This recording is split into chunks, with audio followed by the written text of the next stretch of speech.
Hi. We are here.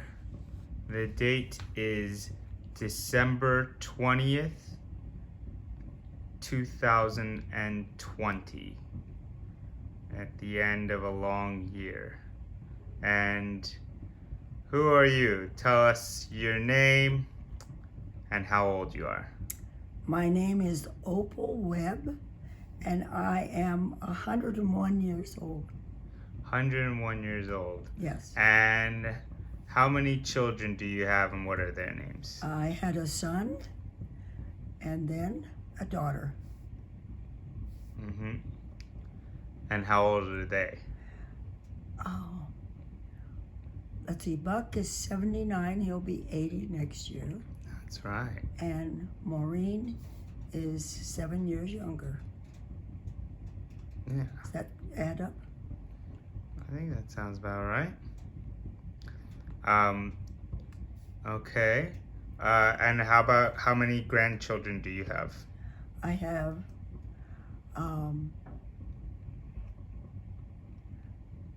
2 grandchildren from my son, and I had,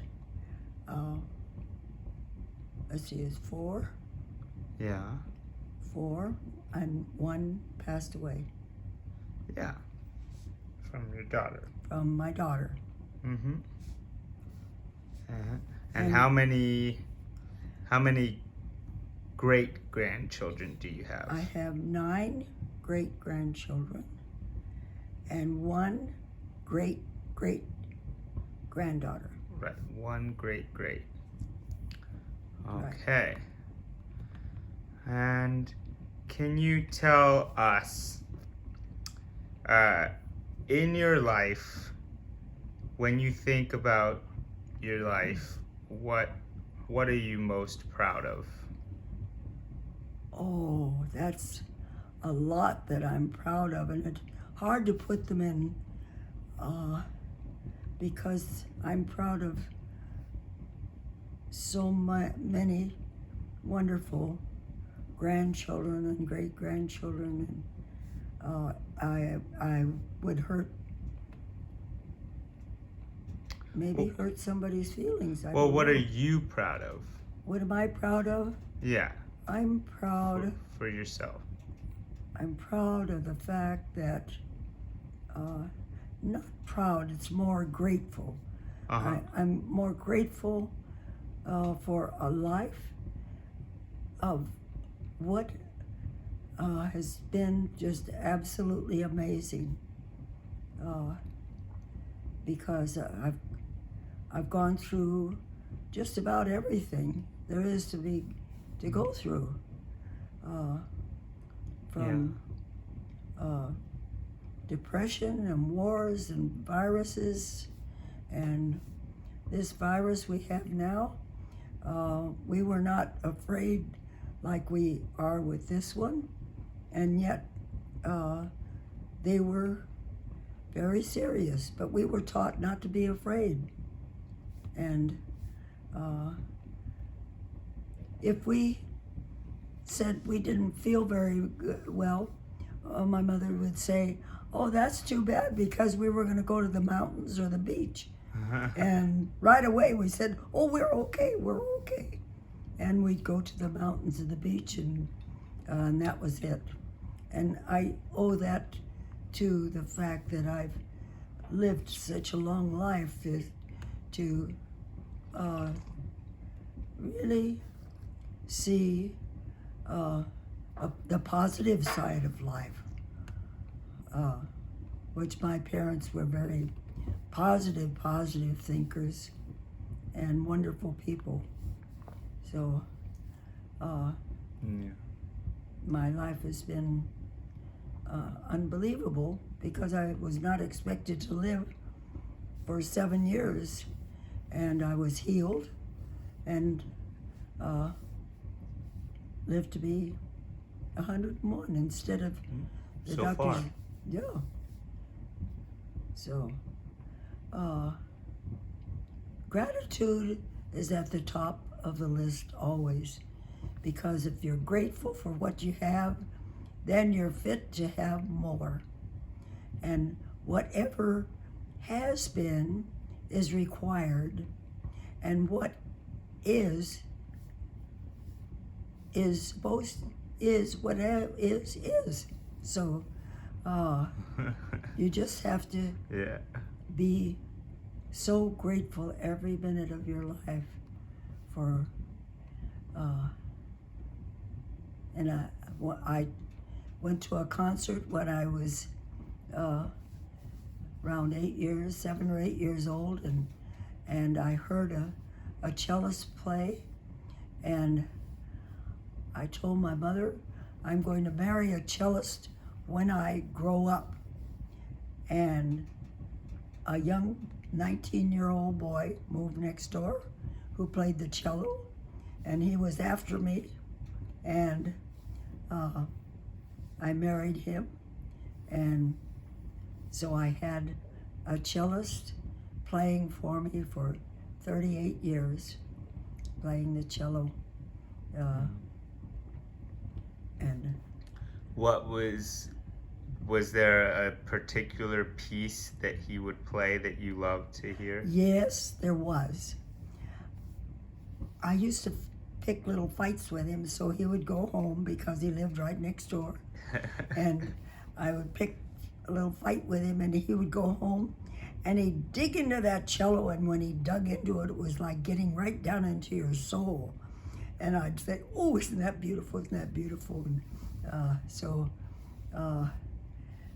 that was heavenly to hear that cello playing right next door to my window.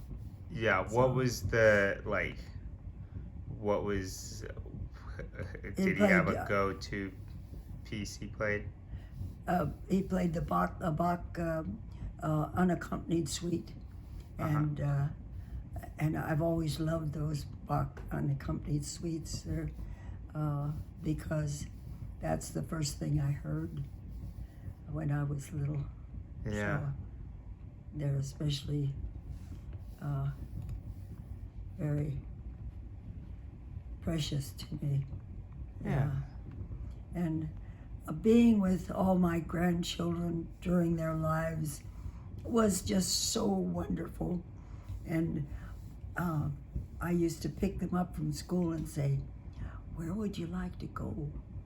And they'd say, let's go to Taco Bell. And we'd go to Taco Bell and have something to eat. And when we were driving and they'd started little fights, I'd say, oh, let's pretend we're fish. And if they started to say something, I'd say, oh, fish only do like this. Fish don't talk. Yeah, they don't talk. And also to make figures out of the clouds, to see what we could see in the clouds. What's your favorite thing you ever saw in a cloud? Oh, there were so many things you could always find. You could find people lying down and looking up at the sky, and you could see fish and all kinds of things. Maybe a little boy or little girl, whatever. And also license plates. We'd make words out of license plates, where whatever the letters were. That occupies their time too. So that was fun.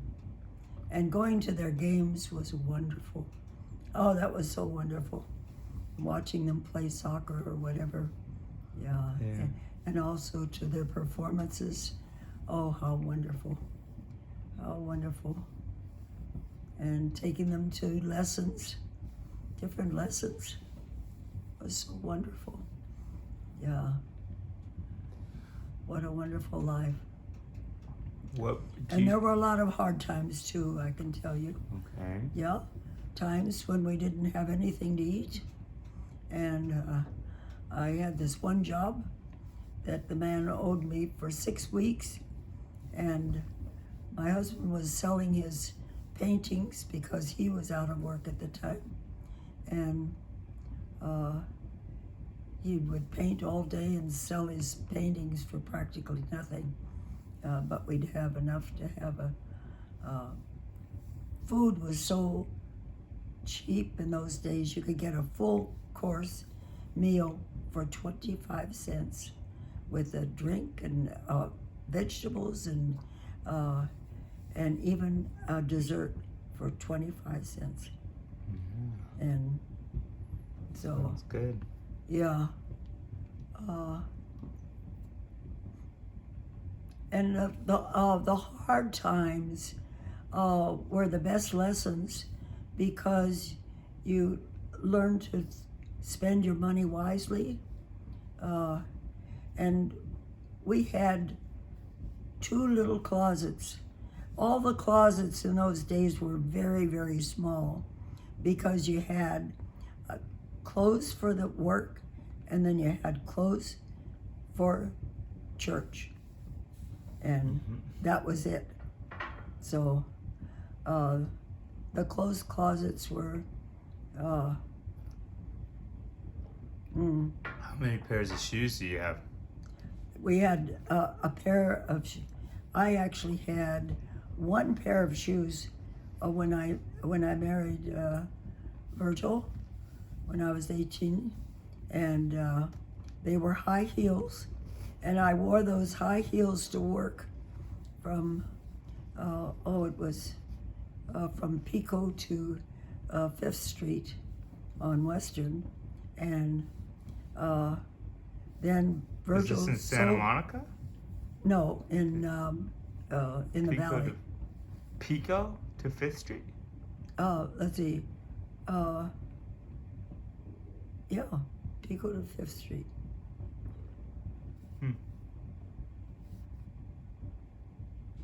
On Western. On Yeah. Western? Yeah, Okay. yeah. You look it up, you'll see. Pico was actually after Olympic, Mm-hmm. and then yeah, it still is. Oh. Yeah, Okay. and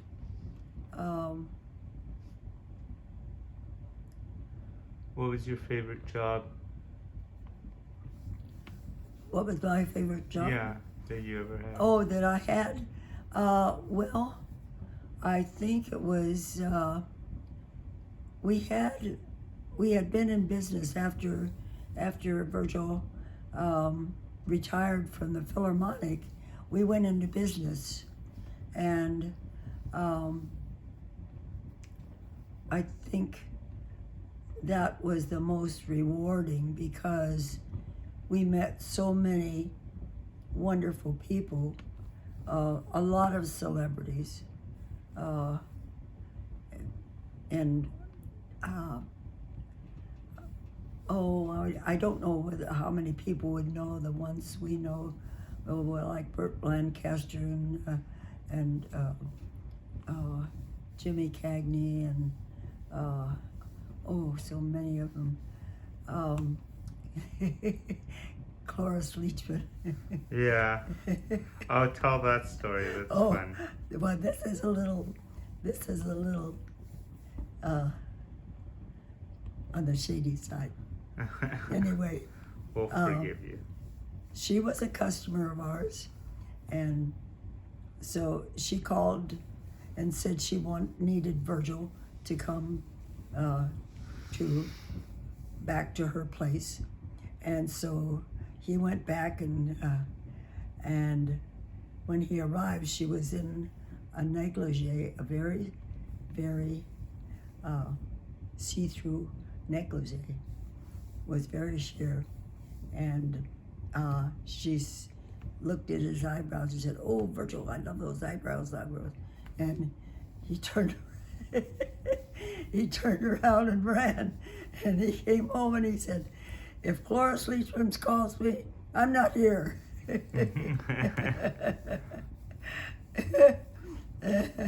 So anyway, that was kind of fun, but trying to think of some of the others that people might know. That there's so many. Yeah, I mean, you Yeah. never know. Maybe not everybody would know who some of those old stars are, but a lot of people do. You Yeah. used to watch those movies. There was one who, I won't mention the names on this one, but this one actress thought that her husband was chiseling on her, and she wanted Virgil to go with her. Chiseling? What? Yeah, okay, keep going. Yeah, and so she wanted Virgil to go with her to Singapore to check up on him. And so he came running home and he said, give me my passport and pack me a suitcase quick. I have to be back, I'm leaving for Singapore with blah, blah, blah. And so he went with her, and sure enough, he was chiseling on her, so they got a divorce. I think you could probably tell us who the actress was. It's probably far enough. I don't want to because he's too big. It's too big. Yeah, but is the actor He's still alive. The actor's still alive? Oh yes. The actor who was cheating on the actress? Yeah, he's still alive, and he's on television all the time. I can't mention him. Really? He's still on television all the time? Yeah. I won't tell you what Can channel. we guess? No. No, I can't tell you. Okay. And so then, of course, Virgil had a problem with drinking and gambling, and so I divorced him to see if he wouldn't straighten up, and so we were divorced for 4 years, and we had Jack for a customer, and when we closed our shop, he asked if I would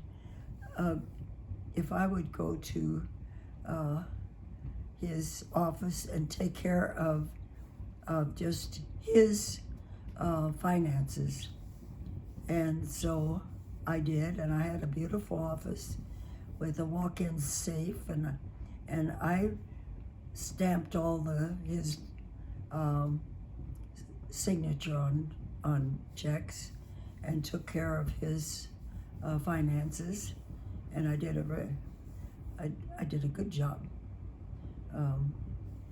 And I gave him a statement once a month, and he always was looking forward to that statement of how he was. Of how much he was advancing financially with what I had invested in, and and then he asked me to marry him, and I said, oh, sure, I'll marry you, and I was kidding. And he said, write it down. And so I wrote it. He wrote down, Jack, I will marry you. And he said, now sign it. And I signed it, and he signed it, and whoever was at dinner with us also signed it. And he had me do that twice. And then finally he made all the arrangements and everything, and I was just flabbergasted, because I didn't really think I wanted to get married at all, and so we got married. He arranged everything, and we got married in a judge's office with the police department standing by. And he said, hand me that license. And he held it up and he said, I finally got her. And that was our wedding. And it turned out to be a wonderful, wonderful marriage.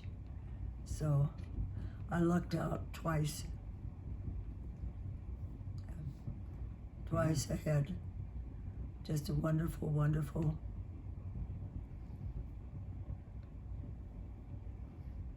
Two wonderful marriages, in spite of the Two different men. drinking and gambling. He was still, Virgil was an amazing person, very talented, and keen sense of humor, which I like, because I like to laugh a lot, don't I? What would you say was your favorite thing about Virgil? The cello. Yeah. Oh yeah. Oh yeah. And his sense of humor, right? Sense of humor and the fact that he could do everything. Didn't matter what it was, he could do it. Yeah. Yeah, he was a handyman. He could. Yeah. He could take cars apart and put them together again. He took my daughter's car, Maureen's car apart, and she looked at all these parts all over the place, oh, my poor car. And he put it all together and it worked. Yeah. And Buck was the same way. He did that too. He started when he was so little, repairing cars, and old cars in those days they would give them away because they weren't. We bought our first car for $15. Can you believe that? Nope. $15. Yeah. And it ran really good. So, everything was so cheap during the Depression. My goodness, you could get clothes so cheap and everything. Gasoline was 15 cents a gallon. Isn't that amazing? So pretty great. yeah. And we had little mama and papa stores, and everything was fresh.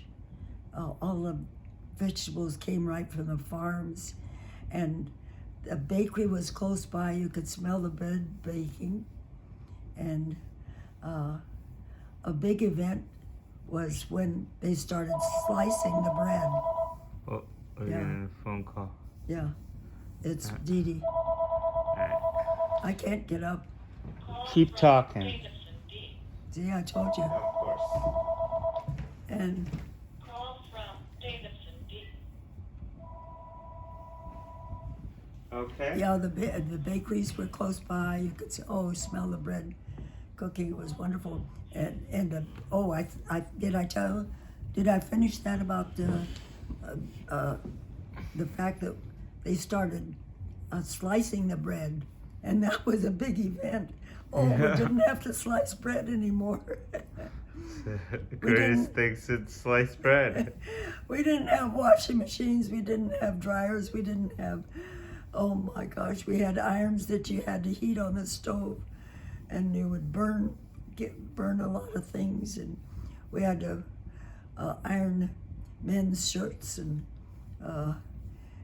sheets and pillowcases. And I don't know how we did it all. It was just so much work, and mowing lawns, and we didn't have gardeners. We had to mow our own lawns and do our own gardening and everything.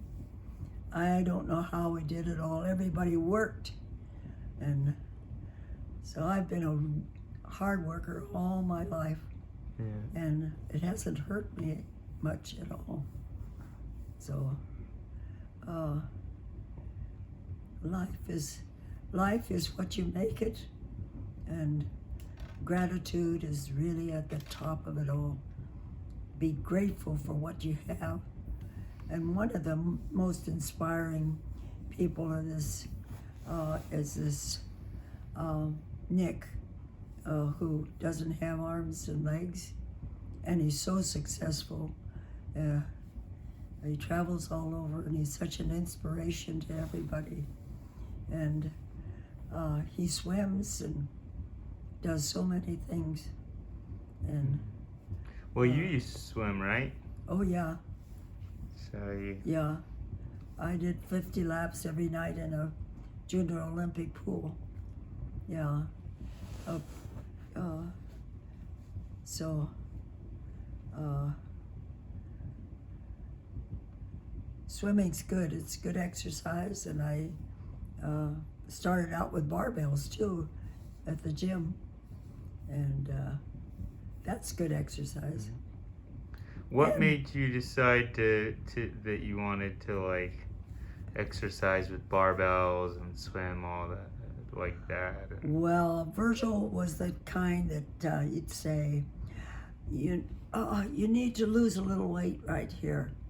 Mm-hmm. And so I would work on whatever I needed to work on. I tried to please him a lot. Yeah. And I don't know why. I look back and I think, well, why did I work so hard to, yeah. I Did he don't- return the favor? Yeah. But and it was it was good because I kept in good shape. Uh-huh. So, and when I think I was about maybe 50 years old when this Olympic champion taught me the exercise is so good for your circulation of blood in your head so you don't get dementia. And that is to lie down on the floor and lift up your head without touching the floor. Start with 25, and if you get to 25, you're doing good because you can really feel it in your head. And then I go up to 200, and it makes you feel so good because it stimulates the circulation so wonderfully in your head. And I've told a lot of people about that, so I just told Lorna about it today to keep her from, because she can't remember from 1 minute to the next. So I told her to do this exercise so she could remember things better. Mhm. So anyway, and reading is wonderful. I started reading when my mother started teaching me at home because I couldn't go to school because of having the bad kidneys when I was born, that they said I couldn't live to be 8 years old. And so my mother taught me to read and write, and I started to school when I was 8, and I just went through grammar school like lightning, and I kept getting promoted, and I caught up with my sister, who was a year older, and so that was wonderful. And life is good. It's wonderful when you really appreciate it, everything. Gratitude. What would you say is like a very vivid memory that maybe feels a little bit like, that's a random thing to remember, but it just always stayed with you? Oh, what would that be? What would that be? Oh, there's so much. because I've, I'll tell you this. When we had our shop, this lady came by. Actually, she was part of our church, and she was telling me that about her trip to Europe, and I said, "Oh, someday we're going to go to Europe too." And she said, "Don't say someday you're going." She said, "Go now. If you have to borrow the money, do it." So I told Virgil about it. I said, "Why don't we do that? Let's see about traveling." So I called about a trip to Europe, and they said it was for 21 days, and it was 9 different countries, and it was $900 each, everything paid. So she said, "We have 5 reservations left." And so I told Virgil, I said, "They have 5 reservations left." He said, "Take 4. So I said, "We'll take 4. And we borrowed the money and to pay, no, we had the money. We had the money because we didn't borrow it. We had money, but we owed money. So we did. We paid for it, and our business increased to where we could pay our bills before we left. And when we came back, we doubled our business after we came back too. And what I used to do was during the bad times, or slack times, I should say, slack times in business, I would sit and write out postcards by hand saying, "Bring this card in and hear our sound system." And I sent it to all the different, like SAG and the Directors Guild and the Musicians Guild and all those in that because I had their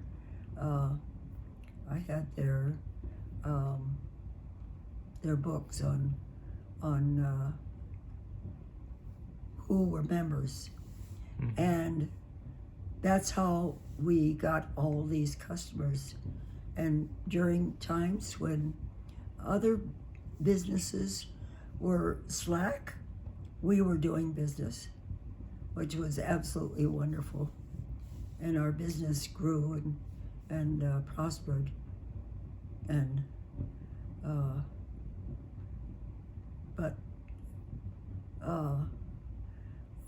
it became a little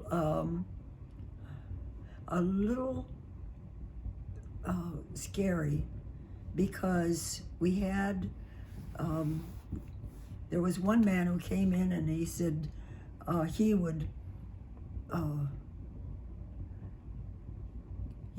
money, and he had a gun, and he said, you give me the money. So I had to give him the money, and he also robbed one of the other places along Ventura Boulevard where we were.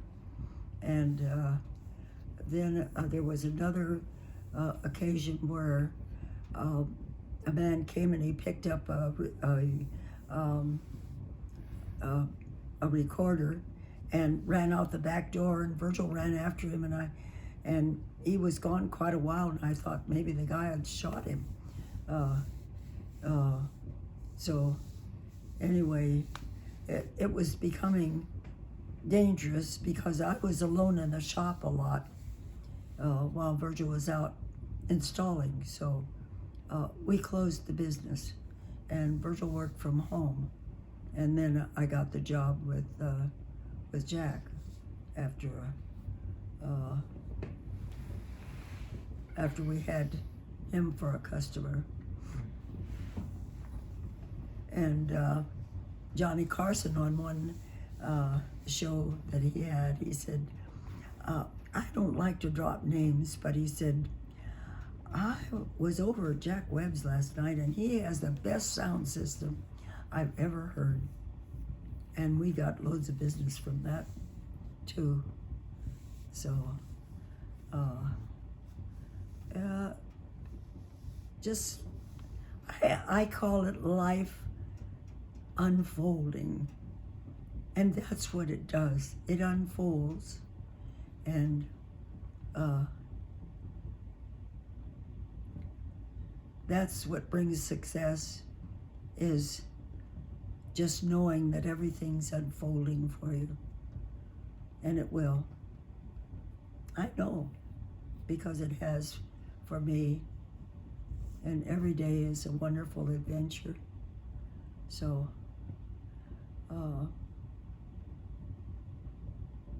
I don't know what else you want to know. What would you say has changed the most in your life? Oh, well, oh,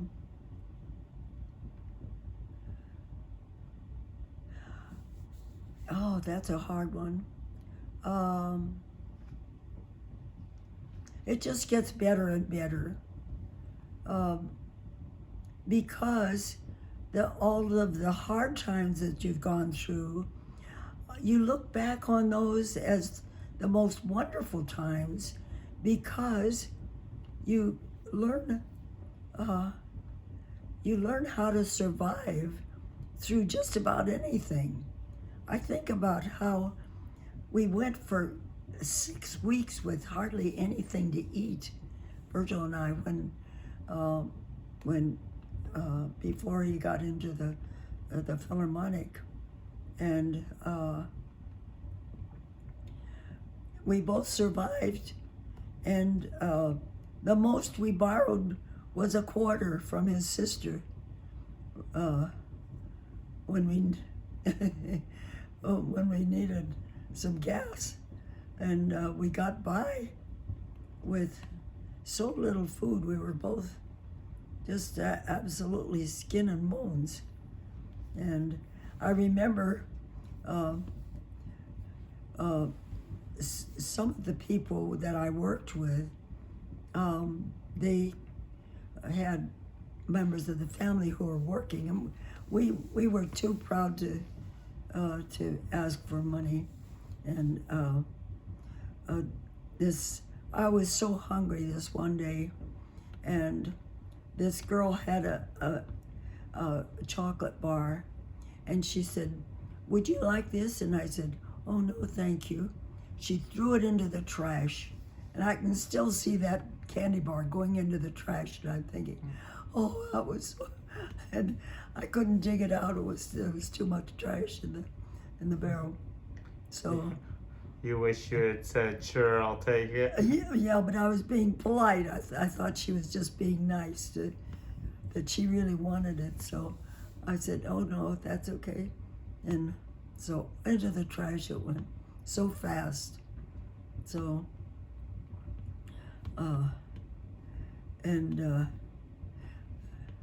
when this man finally got some money from where that I was working for, he got a huge amount of money, and he wasn't going to pay me.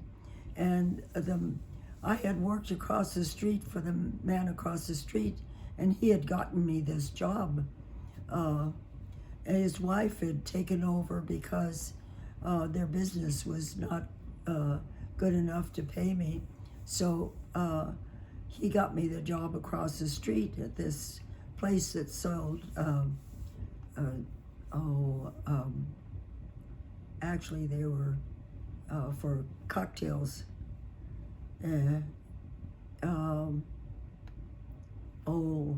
They had different names. Like mixes? Daiquiri, and that's all one I can remember. Daiquiri? Daiquiri, mixers. Anyway, they were. And so he wasn't going to pay me, and I went across the street and I told my old boss, I said, we're so hungry. I said, I've got to have that. I've got to have some food, some money for food. And he went over and he said, you pay that girl and you pay her right now. And so the man paid me. And then a man who worked where I did, he said, I know a place where they need a girl. And he said, I'm sure that they would hire you. So I got this wonderful job that I had for many years in a construction company. And that's where I learned so much because my boss was wonderful. And he kept saying, could you print like Gert? Gert was his niece, and she had worked for him, so he said. And then he'd say, could you do this like Gert? Could you do this? I said, sure, I can do that like Gert.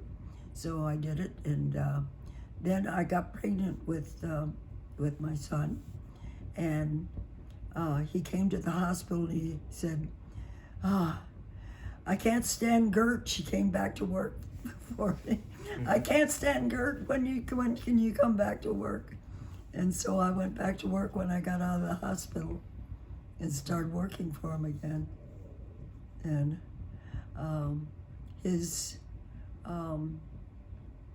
a relative of his lived right in back of the shop, so I could see him during breaks in the day, and it was good. So anyway, life has unfolded. I never had to advertise for a job. I always could get a job right away, and when I needed it. Yeah. You were pretty and you were capable. Well, I learned a lot. I stopped.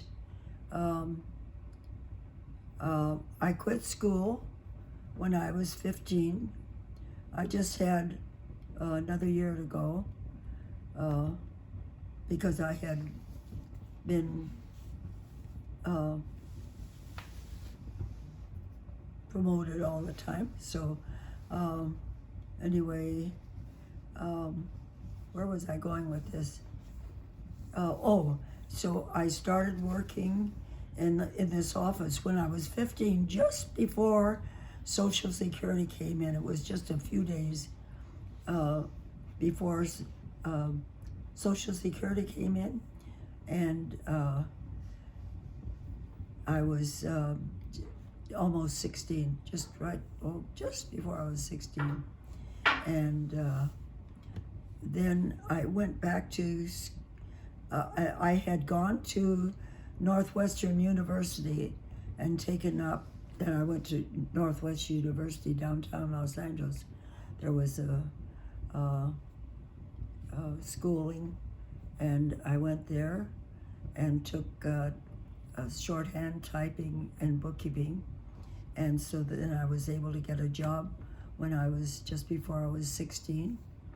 And then I went back to school after I got married, and I got my I got my diploma for high school because I wanted to have that diploma. And then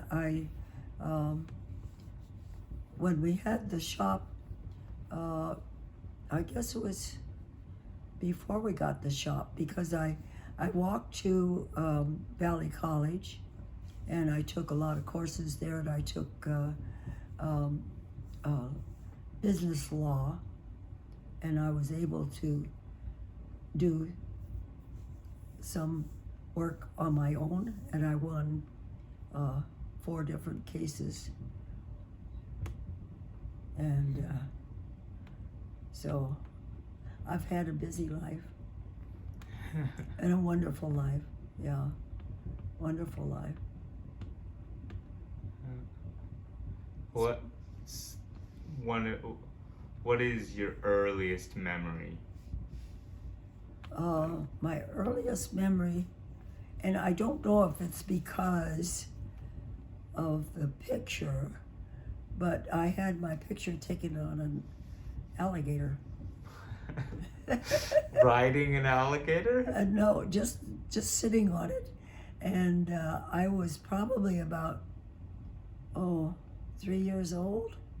This was a live alligator? Yeah, alligators. It's the crocodiles who are dangerous, not the alligators. Really? I don't think the alligators are Who mean. who put you on the alligator? Oh, they had one that kids took pictures on. Yeah, I think it might have been at Griffith Park. I'm not sure. Uh-huh. I'm not sure where that was, but we used to go to Griffith Park on Sundays. Yeah. And Sundays were wonderful because everybody went to church during the Depression. They closed everything. All the markets were closed. You couldn't get food. You had to buy it before Sunday. And everybody went to church. Almost everybody. But you could see there were people just walking, and driving to different churches. And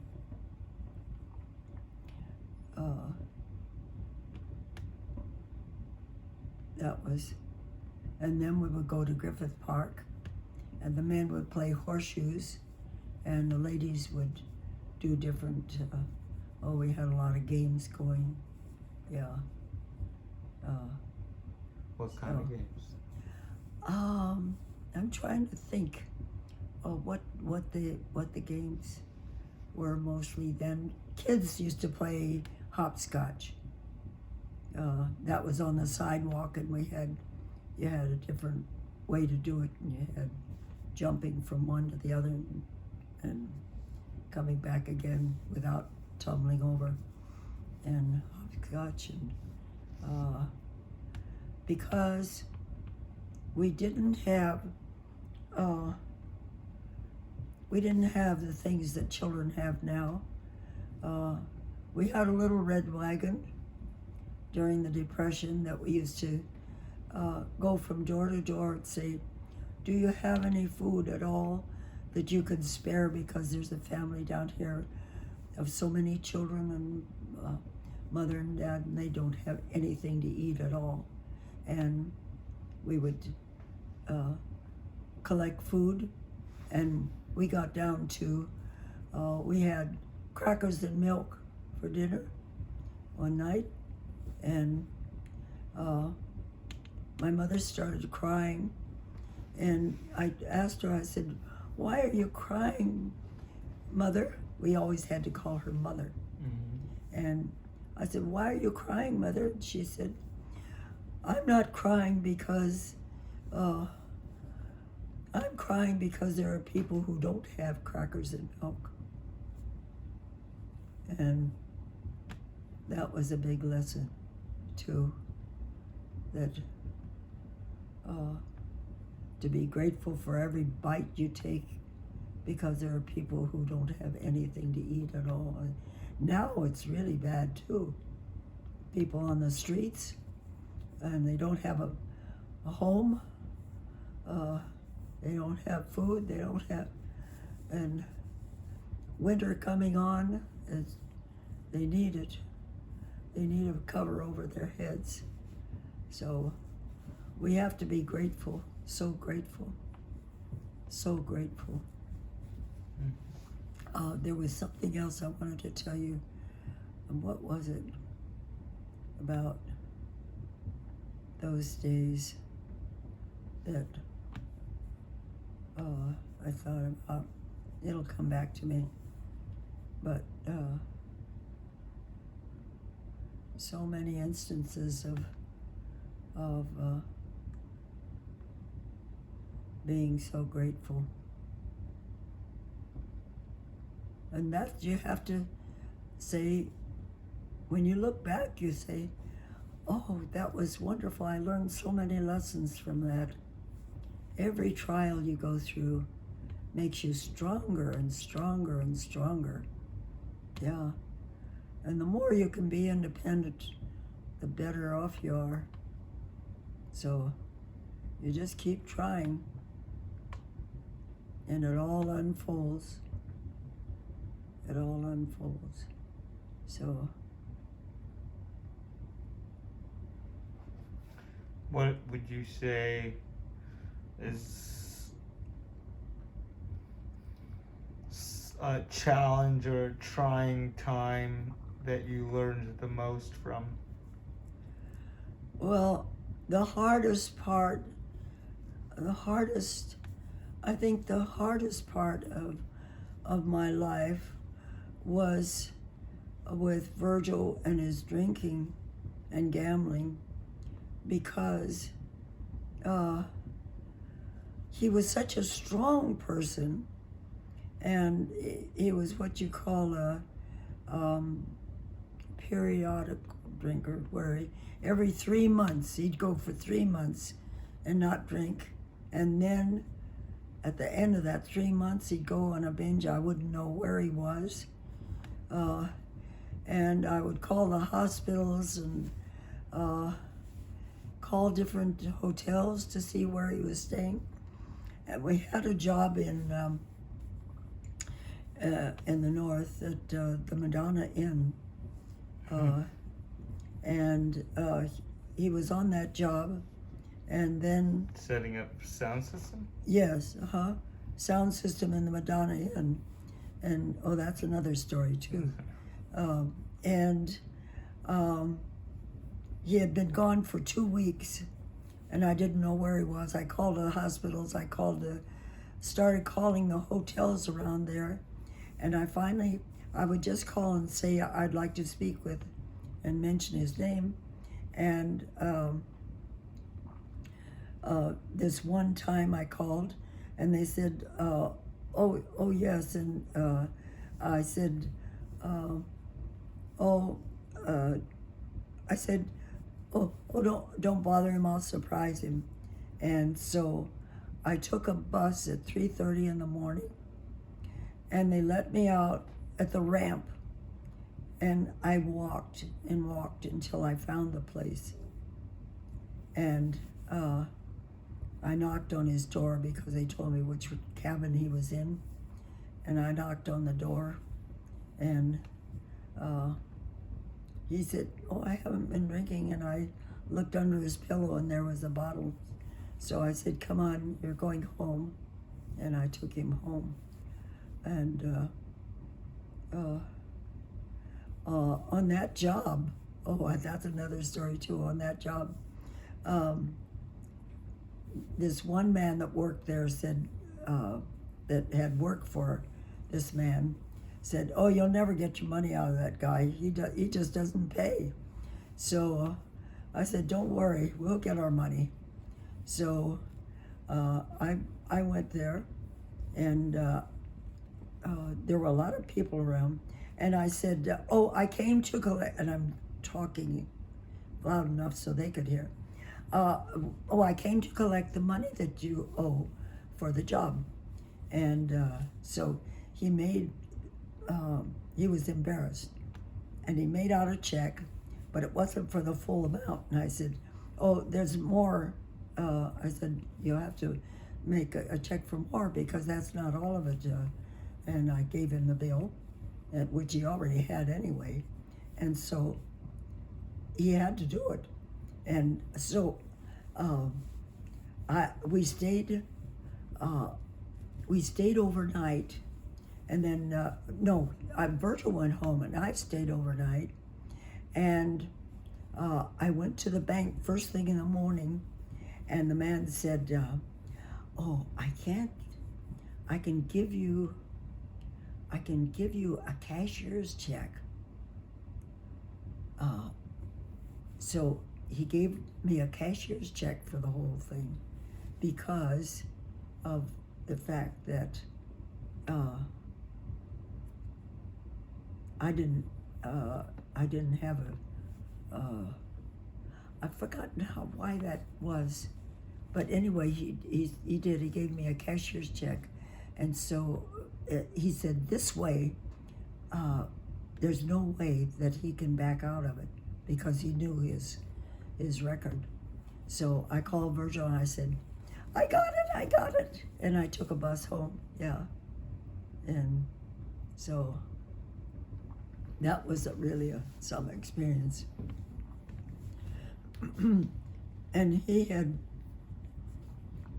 it was a wonderful sound system. They had a problem with acoustics there, and Virgil solved it, as he did all problems like that.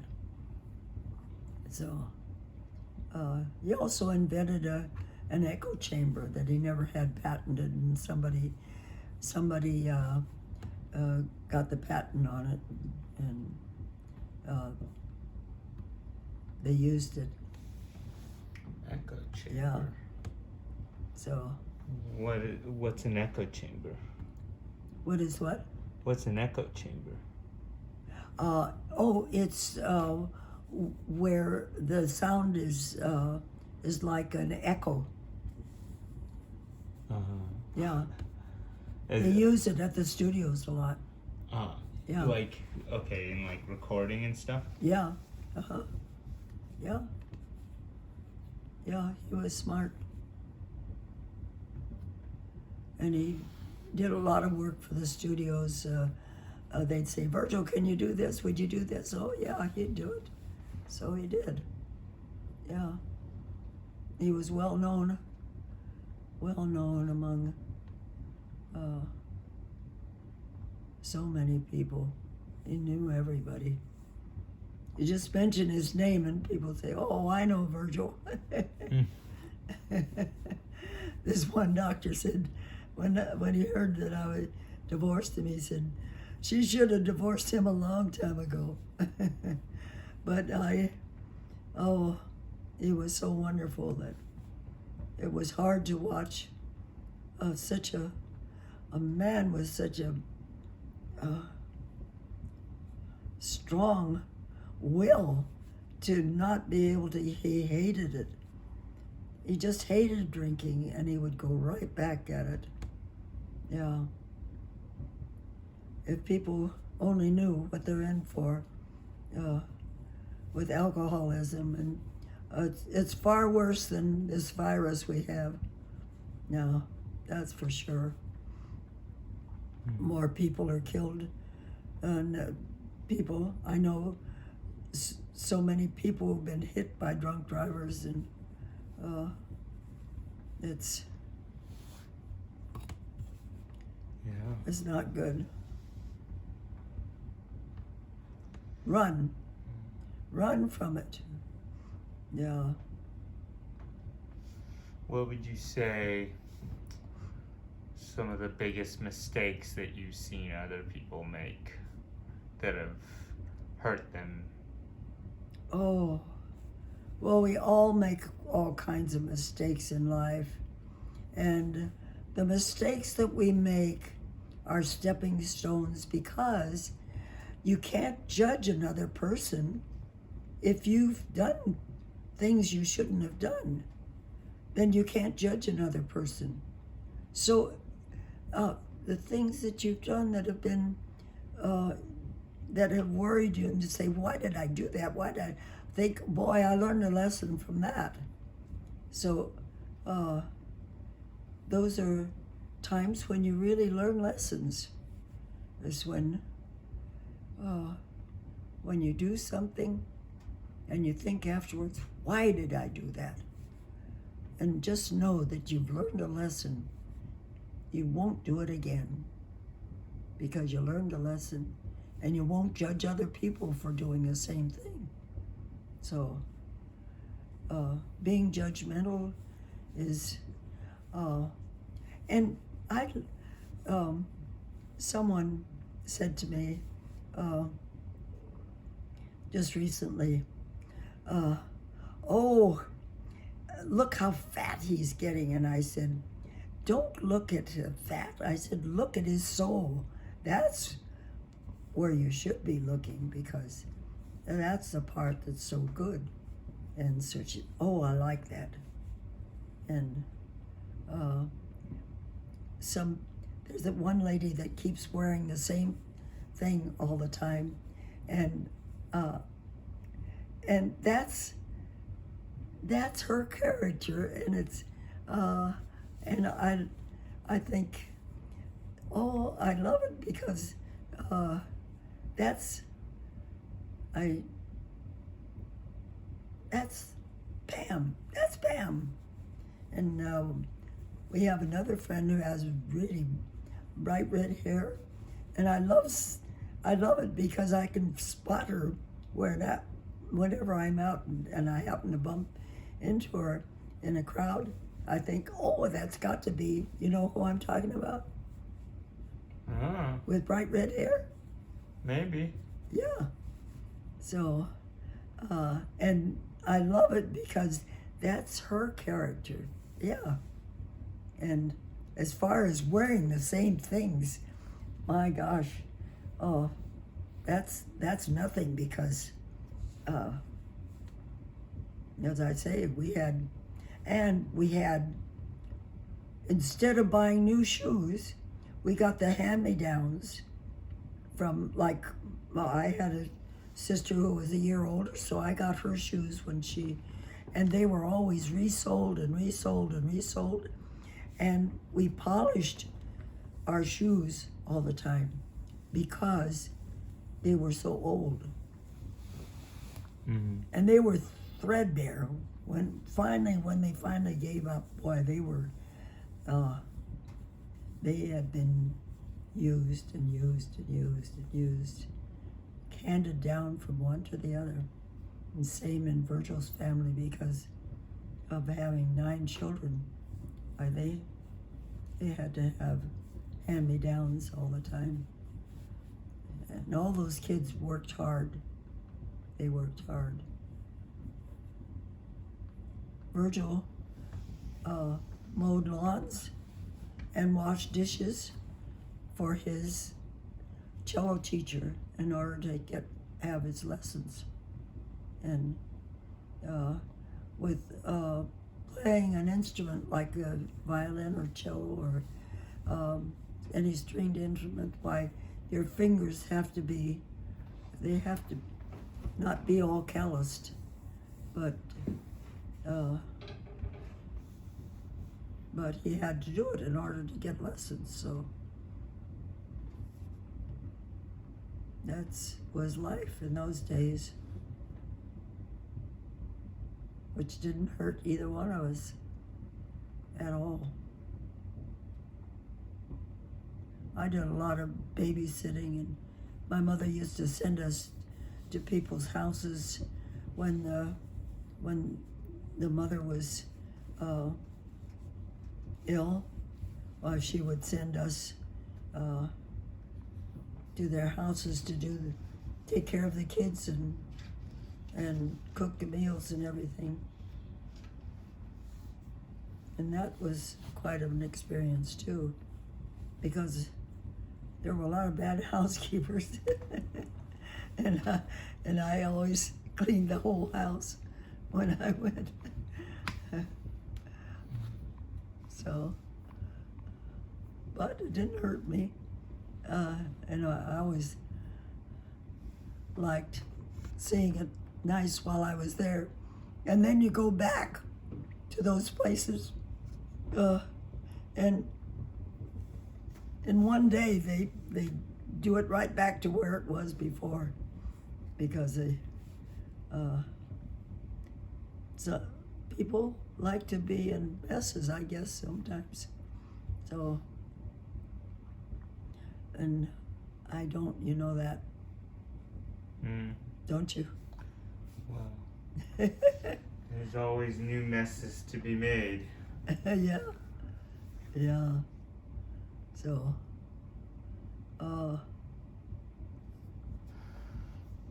life is good. What is... And be happy. Oh my gosh, I love it when members of Virgil's family get together in the kitchen. All the boys get together and they all go into the kitchen, and you hear them just laughing and having a most wonderful time. And I love those times when families are having a great time, laughing and having so much fun. And your kids are also wonderful too. Oh my gosh, how wonderful you've all been. And how much I've enjoyed being a grandmother. Just been going to all the games and lessons and everything. So it's good. What has made it the most worth it? You're one of it.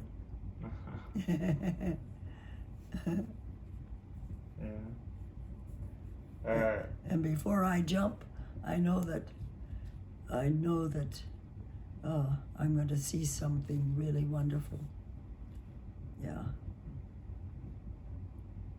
What's the most wonderful thing you've seen so far? Oh my gosh. That's hard. I think when you look upon your first child or your second child, and I think if you had a dozen, it would be the same thing. You just think, what a miracle to have that beautiful child. Yeah.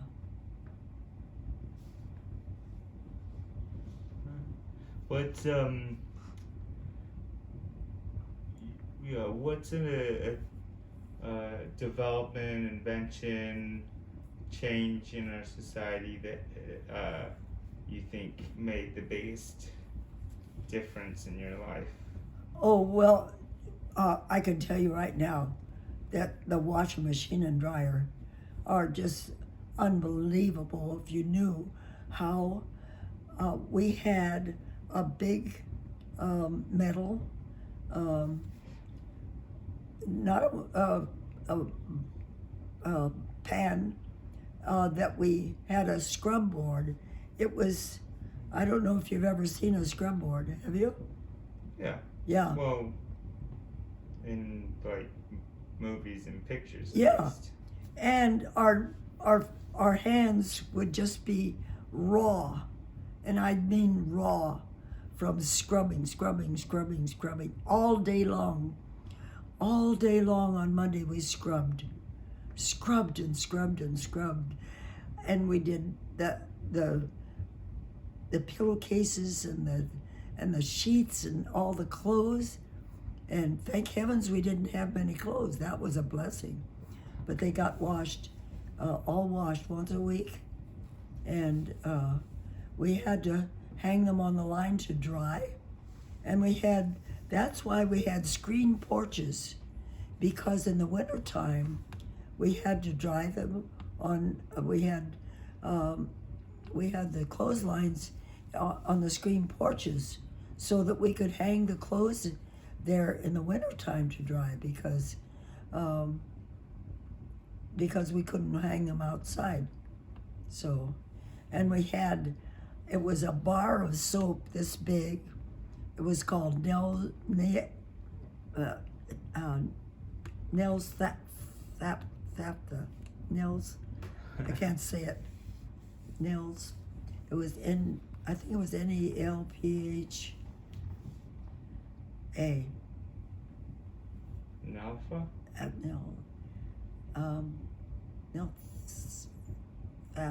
Fatha.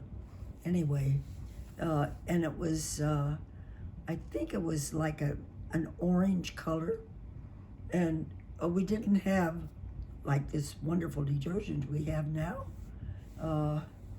and we had to starch the men's collars, and we had bluing that we put in that helped to make them nice. We put bluing in the water. Mm. It's called bluing. Yeah, Bluing. bluing. Yeah, that we put in the water and then dip the clothes in that, and we had to wring them all out. Can you imagine what a job that was? And then all day Tuesday, we ironed all day long on Tuesday. Sheets and pillowcases, handkerchiefs we ironed. We had handkerchiefs, we didn't have Kleenex. There's so many things that we didn't have. We had incinerators that we used to burn the papers, and we had garbage cans that we put the garbage in, and the garbage man came around and collected. And we had ice boxes because we didn't have refrigerators. We had ice boxes, and they weren't big like we have now, like these big refrigerators.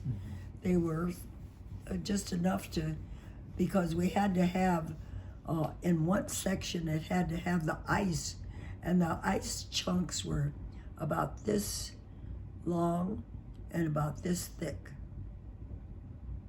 that we had in the refrigerator, in the ice box. And the iceman came by in a wagon in those days, and also van camps used to come around with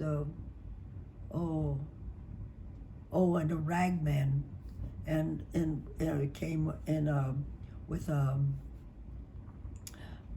horse and buggy, and he used to say, rags, bottles, sacks, and people would run out with their things to him, to give him.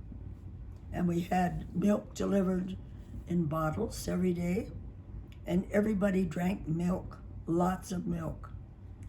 It's very good for the bones, and teeth too. See, I still have teeth. Let me see. Yeah, those are all yours. These are all mine, and the ones that are missing back in the back, a dentist. I went to the dentist to have my teeth cleaned, and he put a drill. He had bad legs. He was a beautiful man, but Betty Rose, who was the wife of David Rose, who was a conductor, had recommended him because Clark Gable had recommended him to her, and he had bad legs, and he was on some kind of drugs, and he put the drill in my mouth and went like this, and he cut the teeth in the back here with that drill, and they were gone. And I called her and I told her about it, and she said, he did the same thing to me. She had forgotten that she had recommended him to me. So anyway, you have to be careful about doctors, even dentists. So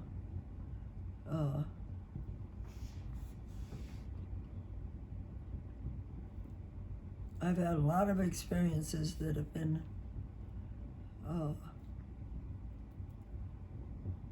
really something. And of course, I went through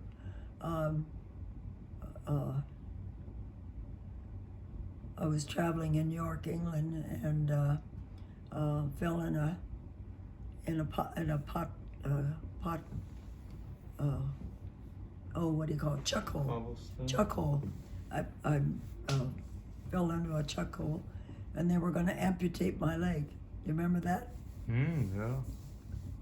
And I said, "Oh no, I don't want my leg amputated," and so I still have it. Thank heavens. Yeah. Yeah. Now you're running around better than ever. Yeah. Yeah, I can run around the table, can't I, with Marlo pushing Yeah. his little car. So yeah. Well, There've been a lot of and I told Marlo, I said, I was telling about how my little grandchildren I didn't have to move anything because they didn't touch things, and you spoke up and you said, except for the little weigher, but that's because it was so interesting. So the you scale. admitted that you had touched that, but I didn't know you had touched it because you put it right back where it was.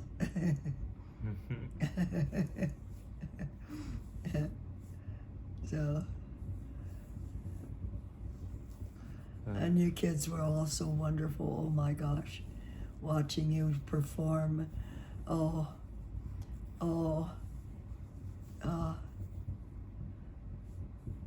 I went to all your performances, didn't I? Yeah, pretty reliably. Oh, I think that's don't you think that's enough? Well, let's see. Let's give us. If you had to leave us with one thing that was the thing you want everybody to know the most, what's the one thing you want everybody to know the most? Stay close to God,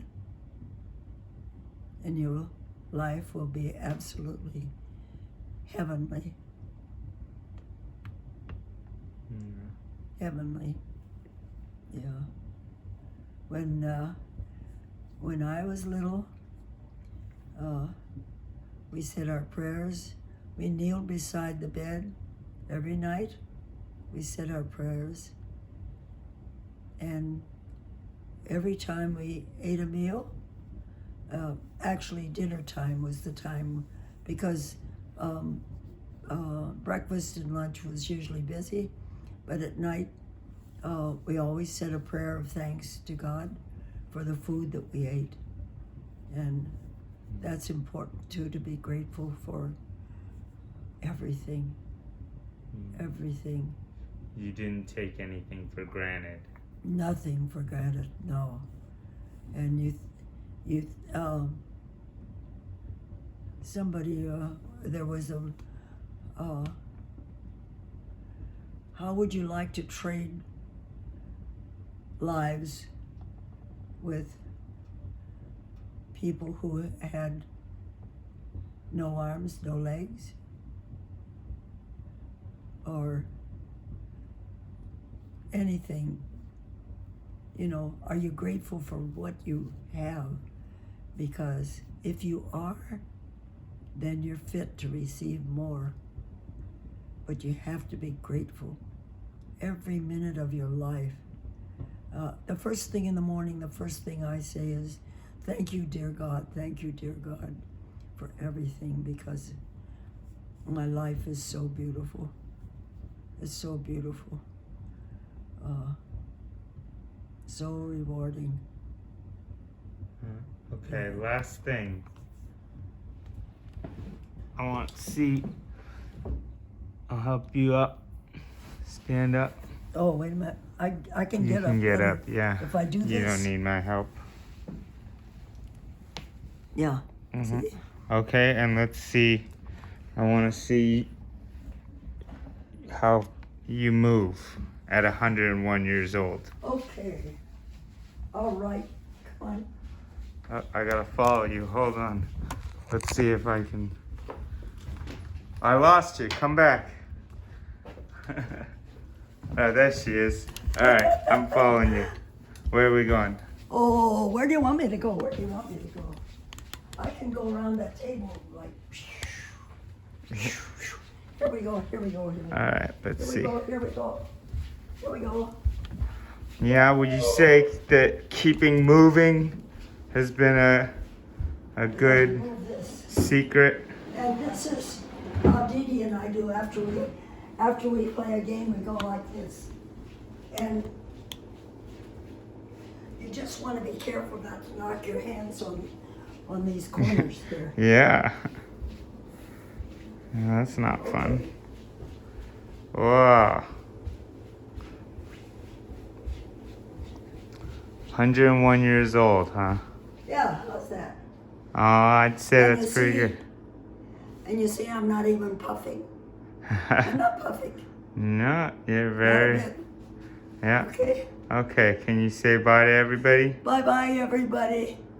Uh, Have a wonderful, wonderful life. And love everybody. It doesn't matter who they are, because in every person is the divine image of God just waiting to be unfolded. How do you like that? Sounds good to me. Thanks, Okay. Grandma.